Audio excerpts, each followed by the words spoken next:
tiempo? Básicamente, salimos en 2 minutos, pero básicamente esto no va a durar más de media hora. Ok, bien. Yo aquí me puedo quedar charlando todo. No, yo sé. Pedimos comida a domicilio y todo. Sí.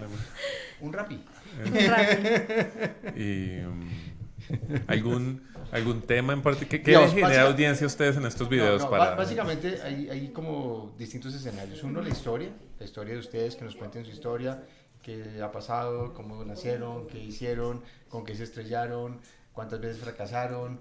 Porque digamos, ¿Media hora? ¿Media hora nomás? Aquí nos podemos demorar 2 horas. Este es un país donde castigan el fracaso muy duro. Fenomenal. Voy a hacer algo en ese frente. Y la otra es un poco el ecosistema, que está pasando alrededor del ecosistema, un poco qué está pasando en el país.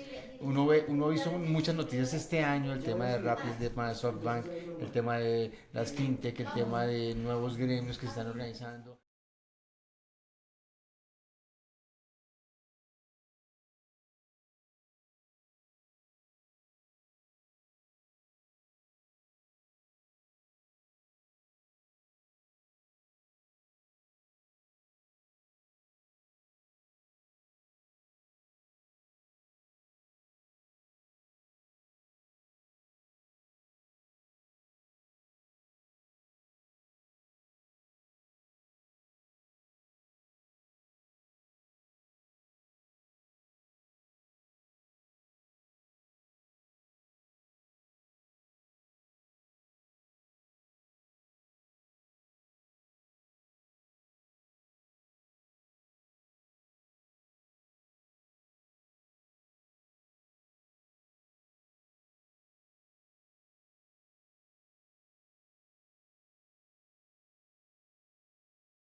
Buenas noches a nuestros lectores de Revista Dinero. Bienvenidos a este espacio al tablero en el que, queremos resaltar algunas historias y hablar de unos temas que a todos los colombianos nos interesan. Hoy, en particular, tenemos una temática muy interesante y a 2 personajes que nos van a llenar aquí de conocimiento alrededor del emprendimiento y nos van a nutrir con sus historias, sus experiencias y claramente nos van a dejar muchas enseñanzas para esos nuevos empresarios que están naciendo en el país y los que ya se están consolidando. Estos son Diego Noriega y Alex Torrenegra. Bienvenidos. ¿Cómo están? Gracias. Muy bien, muchas gracias por la invitación. No, a ustedes por estar aquí. Y también me acompaña Carlos Enrique Rodríguez, nuestro director, que pues, nos va a apoyar aquí con su conocimiento y sus preguntas. Buenas noches a todos, bienvenidos a este espacio. Es muy grato tenerlos allá para que pregunten, participen. Los están escuchando, son 2 grandes emprendedores, ya van a escuchar la historia, realmente es apasionante y lo más importante es que podamos empezar a generar un espacio de conversación para aprender, conocer y ver por qué a veces también fracasar es camino al éxito. Perfecto, bueno, pues entonces comencemos con la historia de ustedes. Cuéntenos un poco, Alexander, Diego, ¿cómo fue que iniciaron en este mundo de los negocios y del emprendimiento? A ver, ¿quién rompe el hielo? ¿Quién rompe el hielo? Bueno, muy bien, porque me ha tocado emprender antes. Soy más viejito, Un poquito, tengo 44. tampoco tanto. Bueno, vengo de Argentina, bien del interior de la Argentina, de una de las provincias más pobres y donde el 80% de la gente trabaja directa o indirectamente para el Estado. 0 iniciativa privada. Entonces eso fue como un primera luz así grande. Me encantaría generar emprendimientos, empresas y por qué no exportar con esas empresas. La primera idea que se me vino es exportar vacas en avión desde Santiago del Estero a China. Claramente hubiera sido Soyano. No, ya procesada dentro de la vaca. Así que después de eso y en medio de mi máster en negocios y en la nueva burbuja esta de internet y la nueva ola, dije es una oportunidad para que emprendedores de cualquier lugar del mundo puedan llevar propuestas de valor diferentes. Hacía más falta cabezas y pasión antes que fierros, estructura o infraestructura. Así que empezamos a crear empresas en función de darle valor a clientes. Empecé con una agencia de marketing digital que se llama marketingelectronico.com, con 0 conocimiento en marketing y con nada de conocimiento en tecnología. ¿Y funciona? ¿Hoy está operando? No funcionó. Bueno, funcionó la compañía, la vendí eventualmente, pero definitivamente me ayudó a generar una compañía que exportaba el 80% de sus servicios desde Santiago del Estero, donde lo había creado, con una facturación de 2 millones y pico de dólares al año y con un margen del 35%. Podría decir que estaba muy feliz a los 32 años, 33. Con el éxito en las manos. Con el éxito, sí, jugaba al golf todos los días, comía asados todos los días con mis amigos, pero la realidad es que me agarró Endeavor en el camino, me seleccionó como emprendedor Endeavor y me dijo, nos gustas mucho vos, pero no nos gusta tu negocio, no es escalable. Fíjate que puedes crear plataformas, etcétera. Así que me enojé muchísimo con ese mentor. 3 meses lo tuve señalado ahí. Sí, te voy a demostrar que estabas equivocado. Y empecé a desarrollar 5 plataformas tecnológicas 2.0. Una de ellas la vendimos a los 12 meses a eBay en una cifra millonaria. Y eventualmente fui el general manager para eBay Latinoamérica. Estaba en la cresta de la ola. Esa ola la seguimos con otro emprendimiento que se llama Segundo Hogar, un Airbnb para Latinoamérica, allá por el año 2012-2013. Alex fue uno de los inversores. Empecé todo al revés, con inversores, con mucho dinero, con mucha reputación por detrás y fama. Así que sin un negocio, pero sí con mucha reputación y cosas por encima. Okay. En un momento se corrió la ola y fue caída plena. Fracasé principalmente por haberme equivocado en la forma en que quería encarar el negocio. Empecé desde 5 países sin conocer cuál era el dolor que tenían mis clientes. Y bueno, después deshacer es mucho más doloroso que el construir. Así que bueno, fue una historia de 3 años de llorar muchísimo, de aprender muchísimo, pero no del aprender de aprendizaje, sino de que verdaderamente se te incorpore el aprendizaje con el dolor máximo que es el fracaso. Y más en esta sociedad latinoamericana o latina, que dice loser, ¿no? Sí, te señalan y se castiga el fracaso. El fracaso se castiga. Así que allá por 2013, 14, cuando volvimos a arrancar, me puse como objetivo coachar emprendedores, desmistificar el fracaso y sobre todas las cosas pensar en modelos de negocios que sean sustentables o autosustentables. Okay. Alex, cuéntanos tu historia. ¿Usted es más famoso? Sí. Mi historia, aquí en Colombia, Diego en Argentina es súper popular. Yo soy emprendedor por necesidad, o por lo menos empecé con esas. Pero más que emprendedor, lo que me ha gustado mucho es la tecnología. La primera vez que vi una computadora me enamoré de una computadora y quería usar una computadora y tener una computadora. Vengo de una familia modesta. Vivíamos en La Candelaria, un apartamento de 40 metros cuadrados. Éramos 4 personas, mi abuelita, mi mamá, mi hermana y yo. No teníamos plata para tener auto, mucho menos para tener una computadora. Esto es 1982. Y después de 10 años de andarle pidiendo computadoras a todos los adultos con los que me topaba, una vez se me ocurrió la idea de sacar un préstamo y me llegó un panfleto, sí, que iba a pasar a una cuenta que se llamaba cuenta 1525. Tenía una cuenta de niños. La cuenta de niños tenía ahorrado 50,000 pesos. Eso me alcanzaba para una computadora, obviamente. Pero me llegó un panfleto diciendo, como vas a cumplir 15, ahora vas a pasar a cuenta 1525 y eso incluye un montón de beneficios, incluyendo préstamos. Y con eso se me ocurrió que podía pedir un préstamo, comprar una computadora y de alguna manera pagar la computadora. Y pues caí en cuenta que podía pasar trabajos a computadora. En aquella época muchos universitarios no tenían computadora, pero querían tener sus tesis digitales para poder cambiarlas. Entonces Hice sin saber lo que era un estudio de mercado, pegué en avisos en los postes diciendo paso un trabajo a computadora. Okay. Vivíamos en aquella época ya en Villas de Granada, aquí al occidente de Bogotá. En aquella época era el último barrio de Villas de Granada. Y la gente empezó a llegar a la casa a preguntar eso. Y el problema que tenía era que no tenía computadora. Pero pues me dio una idea del flujo de caja, del costo. Y con eso me fui al banco. Y del pedí mercado. un préstamo, sí. Se rió el cajero cuando pedí el préstamo. Me puse muy de mal genio como trataban de mal a un cliente de 5 años en el banco.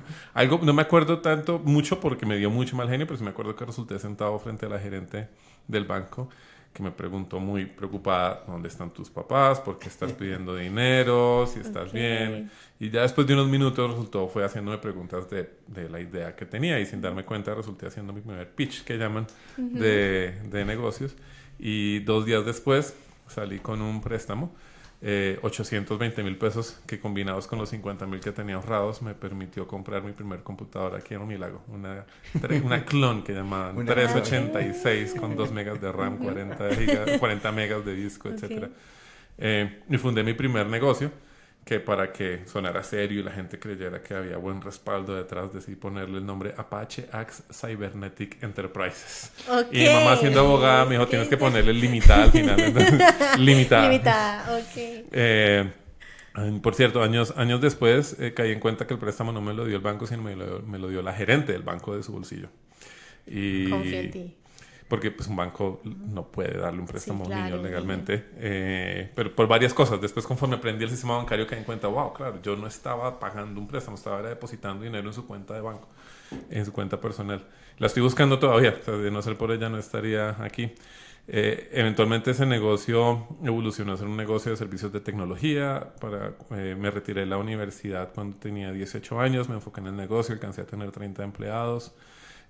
Llegó Internet, me obsesioné con Internet, me di cuenta que las cosas estaban ocurriendo en aquella época eran Estados Unidos, y vendí todo y decidí irme para Estados Unidos. Conseguí una visa de suerte de turista, llegué allá a ver cómo hacía para quedarme, y rápidamente me di cuenta que mi inglés era mucho peor de lo que imaginaba. Entonces, qué tecnología ni qué emprendimiento. Resulté así cocinando hamburguesas en McDonald's por la noche y haciendo café en Starbucks. Pero después de un tiempo ya aprendí y encontré una forma de quedarme, y empecé a emprender. Y pues y empecé a emprender en Internet, tecnologías de Internet, principalmente plataformas que conectan digitales. Oferta con demanda, plataformas digitales que llaman. Y he metido la pata en muchas otras nos ha ido afortunadamente bastante bien.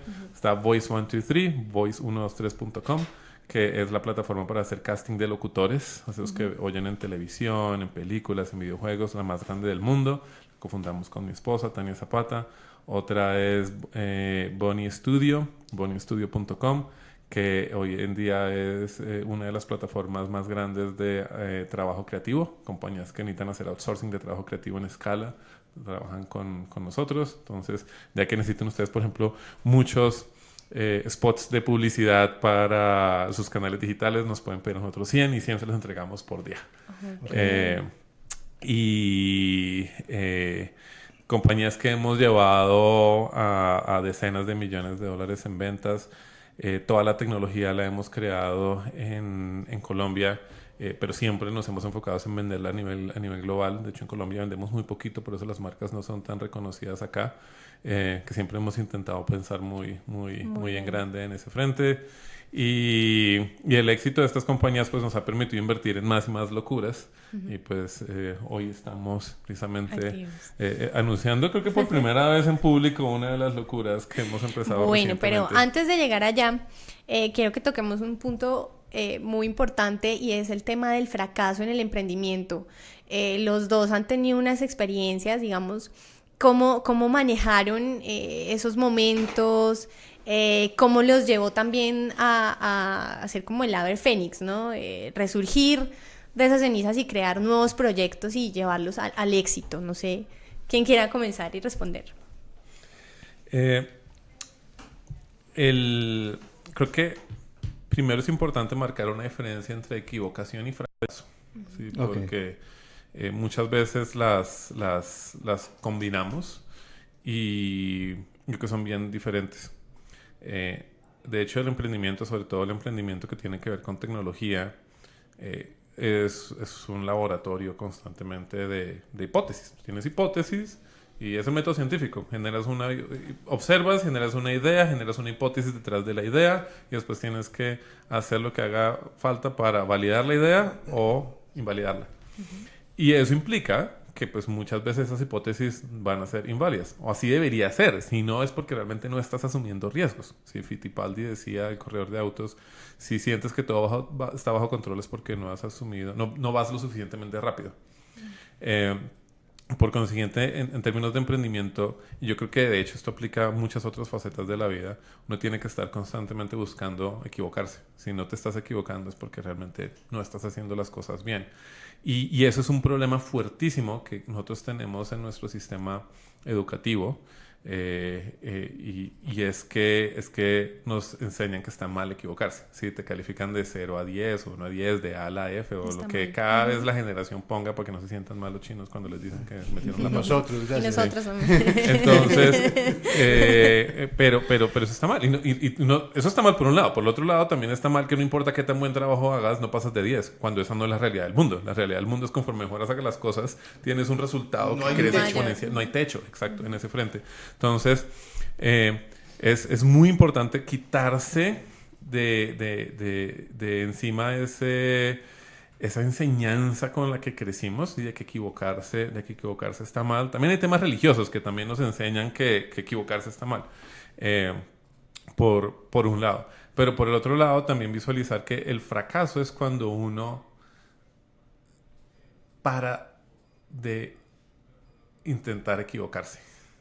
Sí, y es...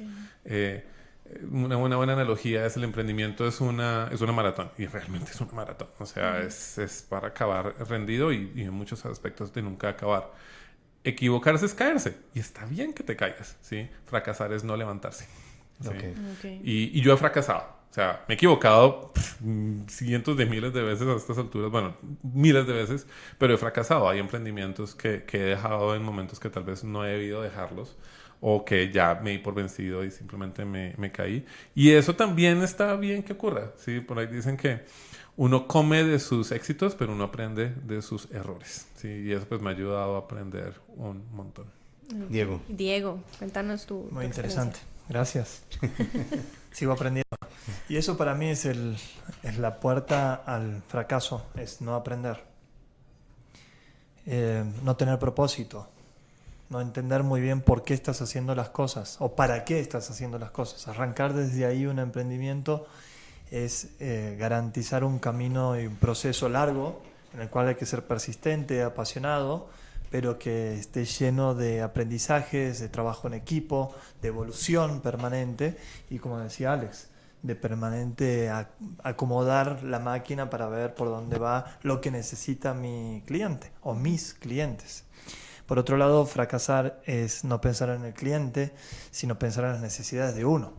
Cuando fracasé con esta empresa de vacation rentals, que se llamaba Segundo Hogar, puse por encima mis necesidades, que quería validarme, quería ser el emprendedor que haya vendido 2 veces a una compañía que cotizara en bolsa, más que solucionar el problema que tenía la gente, que cuando iba a un lugar de vacaciones no sabía con lo que se iba a encontrar y muchas veces pasaba por procesos de fraude.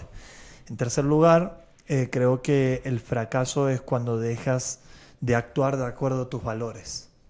Los valores son fundamentales y es el punto de apoyo sobre el cual se construye cualquier relación, cualquier vinculación y obviamente cualquier emprendimiento. Segundo Hogar fue el excelente caso de fallar en esas 3 pirámides de la construcción de valor, del aprendizaje permanente y del trabajar con valores con un propósito clave. Okay. Bueno, hasta ahora tenemos 222 usuarios conectados a este Facebook Live que ya empiezan a interactuar con nosotros y a enviarnos sus preguntas. Claramente pues están admirados con estos 2 personajes y tocan unos temas muy importantes y es el tema de la inversión y de los recursos para los emprendedores. Por ejemplo, Cami Cooper pregunta: ¿cómo logramos inversión para emprendimientos sociales Y CDN Alejo nos pide que ustedes por favor les respondan por qué los inversionistas apoyan más a empresas financieramente estables como Rappi y no ideas de negocio interesantes para convertirlas en negocios reales. Esas son las preguntas fáciles. Esas son las fáciles. Alex. ¿Rappi es financieramente estable? Eso es lo que dice nuestro usuario Alejandro. Porque, digamos, sí es interesante. Digamos, adelante y ahorita seguimos conversando porque hay un tema. Tú primero, por favor. Ay. ¿Puedo decir todo lo que sienta? Claro que sí, este es un más, espacio no puede para decir, eso. debes decirlo. Hay una confusión inmensa. Y nosotros, los emprendedores de mayor trayectoria en términos de tiempo, y todos los que estamos trabajando en el ecosistema emprendedor, somos los principales responsables. Hablamos de Rappi y creamos un unicornio colombiano, como en Argentina fueron los Mercado Libre, los Despegar, los Globant, que está muy bien de que existan, pero lo que no está muy bien es promover únicamente ese tipo de emprendimiento que necesitan muchísimos fondos y que dejan de lado el 99,9999% de los emprendimientos. Por otro lado, generan esa confusión que le dicen a la gente: tienes que soñar en grande, pensar en grande, y la única manera de hacerlo es buscar inversión. Error.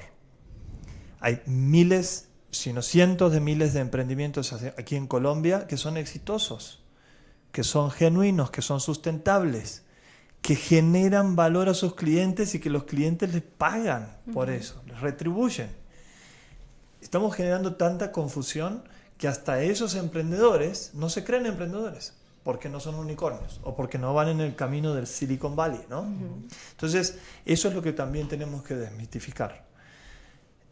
2 preguntas vinculadas a la inversión. ¿Qué es esto? Porque necesito. Soy pobre y necesito. En vez de generar valor y propuestas que proactivamente se hagan al mercado y se generen recursos genuinos, aunque sean pocos, pero en donde te van a ayudar a entender mejor cuál es la lógica, cuáles son las necesidades, cuáles son los valores y qué propuestas puedes ofrecer y que te paguen, quizás con más paciencia, ¿no? Pero con la misma persistencia que se necesita.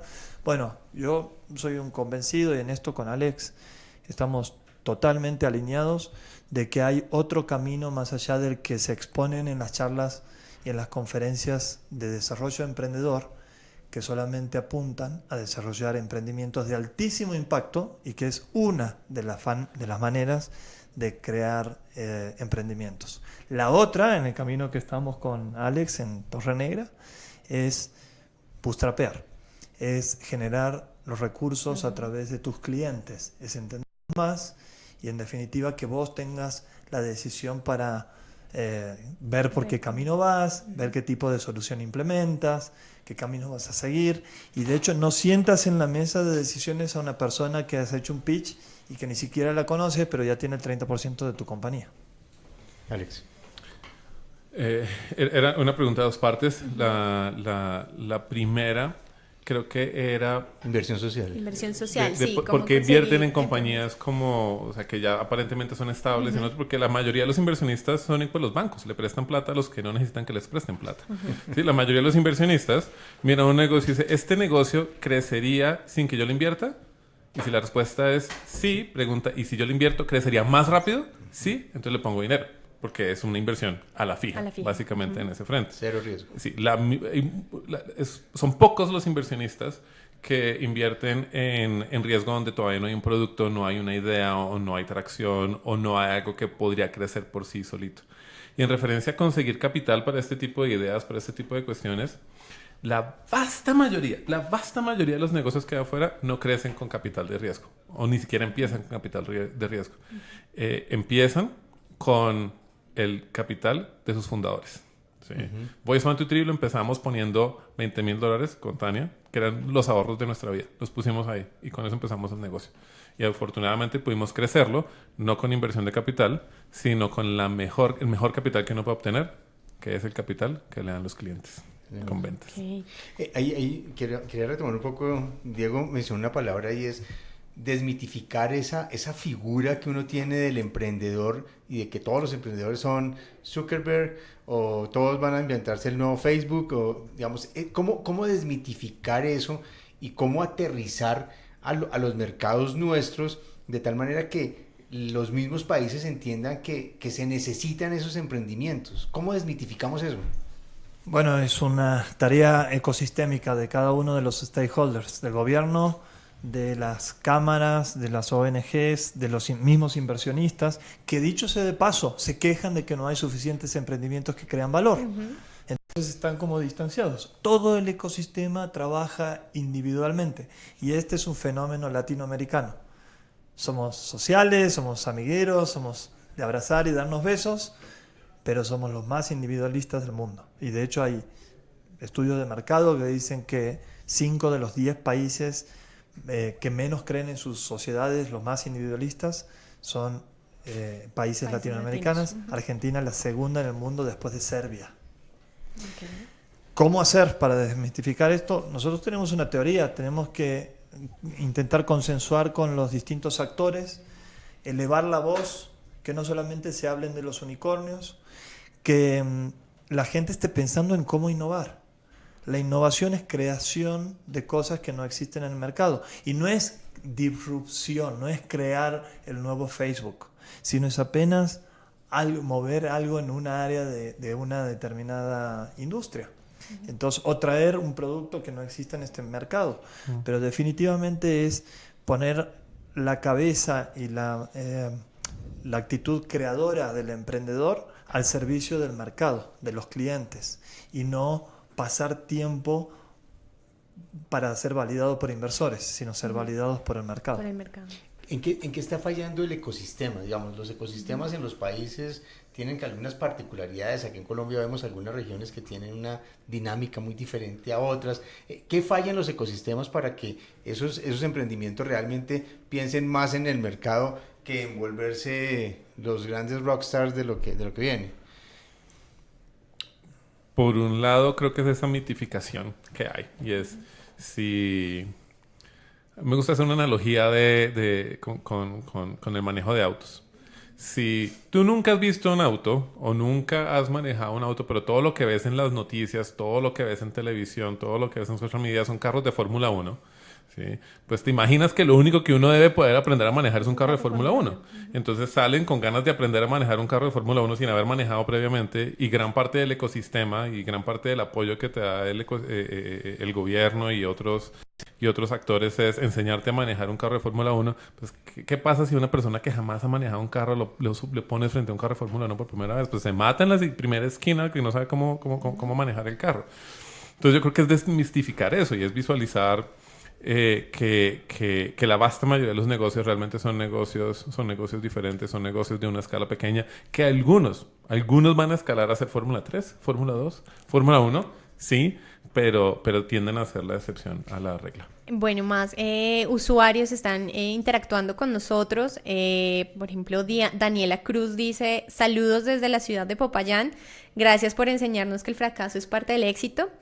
Y hablando un poco del tema relacionado, Pablo Rivera nos pregunta algo que es importante y creo que está relacionado con lo que hemos venido hablando, y es cómo se logra crear un prototipo de emprendimiento, o sea, cómo se logra llegar a esa idea de valor, y digamos si hay entidades que lo ayudan a uno como emprendedor, o digamos si hay algunas guías que te permitan crear esa idea de valor y desmitificar un poco estos grandes unicornios. Bueno, hoy por hoy el emprender está de moda. Es cool ser emprendedor, lo cual es también una burbuja y hay que ser cuidadosos, porque emprender no es para cualquiera y obviamente tiene que tener un verdadero compromiso full life, diría, ¿no? Dedicarle la vida a que progrese esa nueva empresa y persona que estamos creando. Hoy, a diferencia de 20 años antes, existen muchísimos programas para empezar a desarrollar o de idear o de empezar a crear los productos mínimos viables, prototipos que te ayuden a empezar a conversar con tus clientes y que sean las fases iniciales para empezar a evolucionar un emprendimiento. Entonces, programas de las universidades, casi todas tienen su área de desarrollo emprendedor. Las cámaras de comercio en Colombia, que tienen un desarrollo impresionante y realmente admirable, tienen sus programas de inicio, incubación y aceleración inicial. Hay fondos también que hacen inversiones sobre proyectos, cada vez menos, porque los inversores se van corriendo de la idea y van, como decía Alex, a apostar a lo seguro. Ganadores. Entonces, sí, verdaderamente existen muchos jugadores del ecosistema que trabajan sobre esto. Hay información en internet. Vamos, Alex hacía investigación de mercado pegando post-it en los postes. Ahora simplemente en la palma de tu mano tienes Google, tienes YouTube, tienes Google Scholar, que puedes buscar estudios de mercado, hacerlos es muy fácil. Entonces, verdaderamente lo único que hay que hacer es tener la aptitud y actitud emprendedora. Bueno, aquí también entra un tema y es el tiempo que dura tener esa idea bien desarrollada y lograr establecer bien tu idea de negocio. Nos preguntan en cuánto tiempo en promedio podría tener o debería esperar un emprendedor para llevar a cabo su idea y lograr el éxito con ella. ¿Cuánto vale la idea, Alex? ¿Cuánto debe esperar el emprendedor para llevar a cabo la idea? Ajá. Cero. Tomás Alva Edison decía la innovación es 1% inspiración y 99% perspiración. Sí, y si tienes una idea, pues ¿qué estás esperando para empezar a hacerla? Sí, uno no debe esperar. Sí, cuéntala lo más rápido que puedas contarla, que la cuestionen, vuelve una hipótesis y ponte a experimentar con la misma lo antes posible. Aquí hay un tema muy interesante, voy a resumir algunas de las preguntas que nos están haciendo acerca de los sectores en los que se están moviendo, porque digamos hay mucha apuesta desde el punto de vista tecnológico, pero también algunos preguntan que si es necesario crear una solución disruptiva desde el punto de vista tecnológico o iniciar un negocio en una industria tradicional que también puede tener tiempo para crecer. Es decir, ¿cuáles son esas apuestas que uno como emprendedor debería estar mirando? Y obviamente el tema de la tecnología hoy tiene una posición importante, pero ¿ustedes qué opinan sobre los sectores donde debería moverse la gente? Bueno, muy bien, depende de cada uno, de lo que le guste, lo que le apasione. Si ves esa industria que te apasiona, vas a encontrar un montón de procesos que hoy por hoy se hacen manualmente y que a través de la tecnología, que es un medio, no es un fin, es un medio, es una herramienta, se pueden mejorar la forma, eficientizarlos, prestar más valor, disminuir los tiempos, ahorrar, generar mayores beneficios. Entonces, puede ser que sea destinado a consumidores finales, puede ser que esté destinado a otros negocios, el famoso B2B o B2C. Hay diferencias, claramente uno, si va a un negocio B2C, que bueno, los que más se conocen, Rappi, Despegar, Mercado Libre, vende a usuarios finales. ¿Okay? Y son por lo general lo que decía Alex, plataformas que conectan oferta y demanda. Pero no todos tenemos que hacer plataformas. Y en definitiva nos tenemos que poner a investigar en esa industria que nos apasiona cuál es el dolor más grande que tienen esos clientes. Entonces, sentate a conversar. Esto a los latinos nos gusta, pero no lo aplicamos para los negocios. Entonces, ahí te ayuda a descubrir, y de mi lado tiendo a pensar que es más fácil tener un riesgo de ejecución, que es para el caso del B2B, que de validación de mercado, que es para el lado de una nueva propuesta a consumidores. Hay un tema que empieza a parecer, digamos, transversal a todo este ejercicio, y es en qué momento uno empieza a generar valor, no solo para el mercado, sino también para uno, digamos, en el sentido del emprendedor, ¿dónde trazo esa línea de una muy buena idea y cómo empiezo a generar valor para que esa idea tenga la atracción necesaria para empezar a desarrollar todos los productos que necesito? Hay diferentes formas de medir eso, pero en general una de las formas más fáciles de medir que estás generando valor es que puedes capturar un pedacito de ese valor que estás generando a través de ventas. Entonces, eso es el mejor indicador que puedes tener, que estás vendiendo. A veces eso lo puedes generar a corto plazo. A veces eso te puede tomar años, depende de la apuesta que estás haciendo. Pero pues el dinero no es el objetivo, pero normalmente es una consecuencia que te permite medir el impacto que estás generando. Una de las cosas que y aquí preguntan, una de las cosas muy importantes que ha pasado en el mercado es la velocidad con la que se están haciendo los negocios, pero la lentitud de las regulaciones para acomodarse en esos marcos. ¿Qué está pasando ahí y cómo lograr mitigar esos impactos para que los negocios puedan desarrollarse con tranquilidad? Romper la ley. Aquí es donde uno dice, ¡corten! Alex Torres Negra dice que hay que romper la ley. Yo no puedo decir quién, porque fue una sesión privada, pero una de las mejores sesiones de mentoría que he tenido. Yo soy obsesionado con obtener mentores y charlar con mentores y eso me ha ayudado a crecer muchísimo. Alguna vez me comentaba que estaba haciendo algo que aunque a él le parecía que era ético y que era moral hacerlo, lastimosamente era ilegal.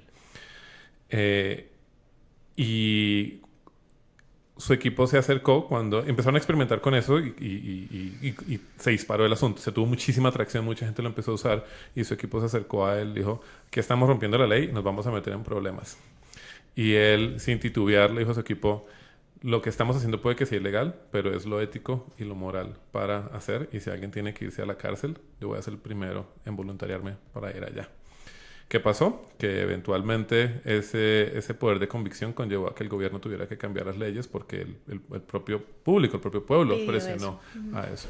Y yo creo que debe ser así. Una cosa son las leyes, otra cosa es lo que es moral y ético, y uno siempre debe ir por lo que es moral y ético, por lo que va a beneficiar a las masas, y no por lo que algunos políticos en el pasado dijeron que debía ser o no legal. Bueno. Yo sí puedo construir algo. Claro. Sobre esa idea con la cual coincido 100%, es que inclusive también los gobiernos saben que tienen que transformarse. Saben que tienen que ir a estas herramientas digitales, tienen que avanzar lo más rápido posible en términos de adecuarse a cuáles son las necesidades del mercado. De esto que venimos hablando desde el principio, ¿no? Entonces, a diferencia de años anteriores en donde una nueva propuesta era mirada con negatividad por parte del Estado, yo creo que se está acelerando los tiempos y los procesos por los cuales el gobierno dice: tenemos que achicarnos, pero ser más eficiente y poner las leyes más rápido para establecer las reglas de juego. Ese es el verdadero rol del Estado y yo creo que está evolucionando. Okay. Bueno, como es habitual en esos espacios, el tiempo es corto. Para ir redondeando, ustedes están ahorita en nuevos proyectos, los dos. Es un proyecto bastante interesante porque va a ayudar a los emprendedores a lograr todo esto de lo que hemos hablado un poco. Entonces quisiera que me contaran un poco, o bueno, nos contaran a todos de qué se trata, cómo pueden llegar y bueno, pues finalizar con unos consejos puntuales para nuestros emprendedores que están activos en este momento. Maravilloso. Pues he tenido la oportunidad de ser inversionista, de ser Shark en varias sesiones ya de Shark Tank Colombia, que se los recomiendo todos los viernes, son a las 10 de la noche. Y una de las cosas que visualicé allí es que había varios emprendedores que estaban llegando a nosotros a hacernos pitch con buenos flujos de caja, o sea, fenomenal, habían crecido hasta ese momento con dinero de sus clientes principalmente, ofreciendo una gran cantidad de su compañía, o sea, un porcentaje grande, por una inversión no tan grande. Y pues yo les preguntaba, ¿por qué? O sea, aparentemente tú no necesitas dinero. Y la respuesta de ellos es: porque quiero tener un socio estratégico, quiero tener mentores, quiero alguien que me abra las puertas, que me haga conexiones. Y creo que es que muchos emprendedores hacen una correlación que esa es la forma en que consiguen esas personas, pero la realidad es que no, hay muchas otras formas en que puedes hacer eso. Y lo que pasa sí es que y lastimosamente, por un lado, puedes conseguir eso de otras maneras. Por otro lado, hay muchos negocios que son buenos que no necesariamente son atractivos para un inversionista. ¿Sí? Yo, por ejemplo, soy un inversionista que quiero invertir principalmente en negocios que van a escalar exponencialmente y algún día van a ser vendidos por decenas de millones de dólares. Muchos somos así. Pocos son los inversionistas que quieren invertir en algo para ganar dividendos. Entonces, ¿qué pasa? La mayoría de los negocios buenos no son exponenciales. ¿Sí? Okay. Entonces, yo como inversionista te tengo que decir, no te invierto, pero eso no implica que tu negocio sea malo. Tu negocio puede ser fenomenal, espectacular para ti y los dueños de ese negocio. Entonces, le eché mucha cabeza al asunto y se nos ocurrió en algún momento la idea de cómo apoyar a estos emprendedores con un nuevo tipo de aceleradora cuyo valor principal no es darte dinero, sino cuyo valor principal es hacerte coaching, es darte asesoría, es abrirte conexiones, es conseguirte mentores. Y no por 3 meses como funcionan la mayoría de las aceleradoras, sino ojalá por el resto de tu vida. Y no solo para ti, sino conforme tu compañía crece también para tu equipo.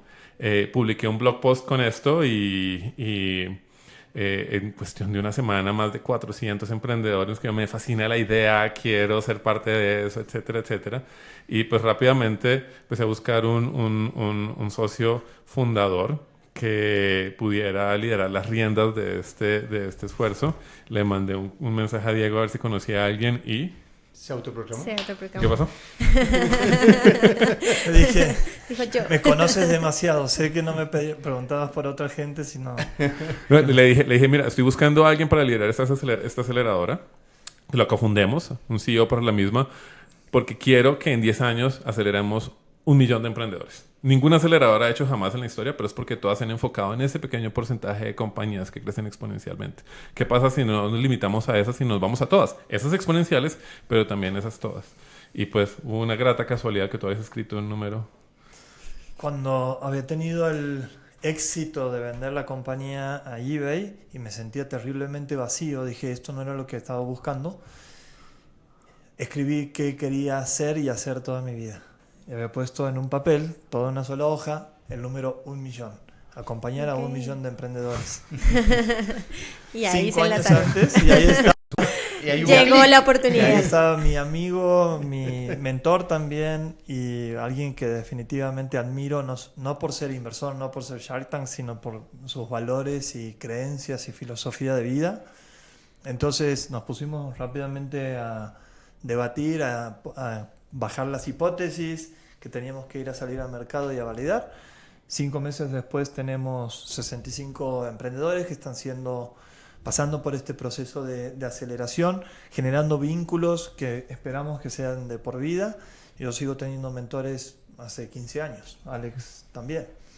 Y creemos en eso, en esa construcción de valor permanente, sobre todo para aquellos que no están en la vía de Silicon Valley y que están en la vía de construcción de valor, que quieren crecer, que quieren escalar, no saben cómo.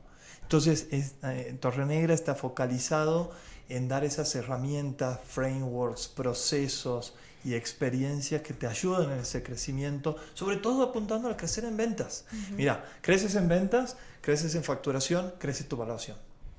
¿Sabes lo que pasa por consecuencia?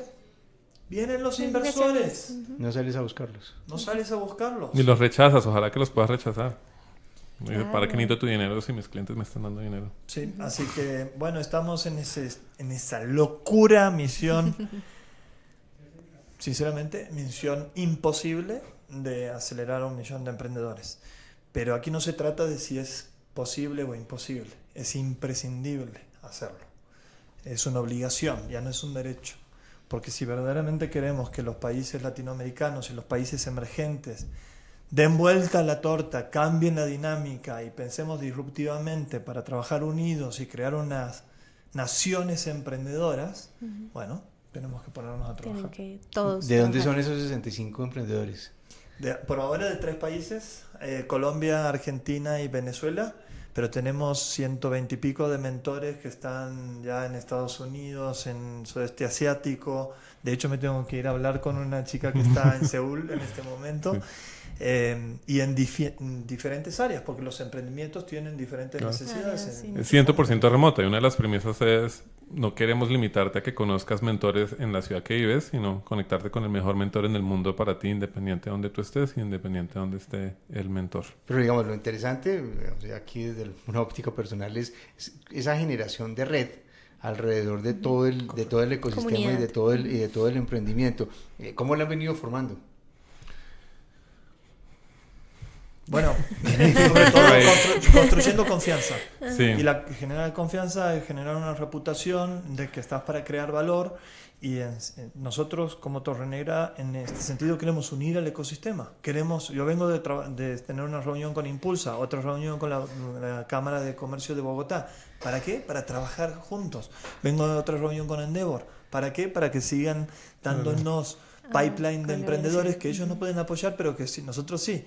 Y ¿sabes qué? Si crecen, capaz que sí sean Endeavor. Claro. Eso por un lado. Por otro lado, por ejemplo, mis propios mentores. Yo le mando un correo frecuentemente a todas las personas con las que he tenido una sesión de mentoría. Y hoy en día son más de 320 personas con las que me he reunido como mentores en la vida. Ellos los estamos también invitando a ser mentores en esta ¿Y red. cómo hacen los emprendedores para llegar por su propia cuenta? Muy fácil, torrenegra.com. Pocos links, uno de esos links es de emprendedores, ahí ponemos las reglas del juego, cuáles son los criterios que más valoramos, actitud del equipo, ganas de crecer, facturación, porque como decíamos antes, estamos en la escala intermedia, son los que ya tienen cierta atracción en ventas, pero que están buscando ese crecimiento, que tanto están vinculados con tecnología, qué tan producto tienen y si también tienen mujeres involucradas como cofundadoras, como parte del management, algo que sentimos y creemos firmemente que es una cuestión vital para que Latinoamérica también y otros países emergentes den vuelta y seamos todos generadores de valor. Bueno, muchísimas gracias Alex y Diego por acompañarnos en este espacio, un placer haber escuchado sus historias y todos estos consejos. Carlos, muchas gracias también por acompañarnos, por todos sus aportes. Y bueno, a nuestros usuarios espero que les haya sido muy útil esta charla, que hayan aprendido, que se hayan motivado y que bueno, que quede claro que los... No, que te quedé viendo una respuesta a la pregunta. Ay, cuéntame. Dijiste tus últimos tips para... bueno, sí, nuestros pues consejos y terminamos. Para no alargarlos más, me pueden seguir en Twitter y en Instagram, en @torrenegra. Yo intento compartir ahí un montón precisamente de tips de emprendimiento y intento también responder preguntas allí en ese frente. Acá quedaron muchos abiertos.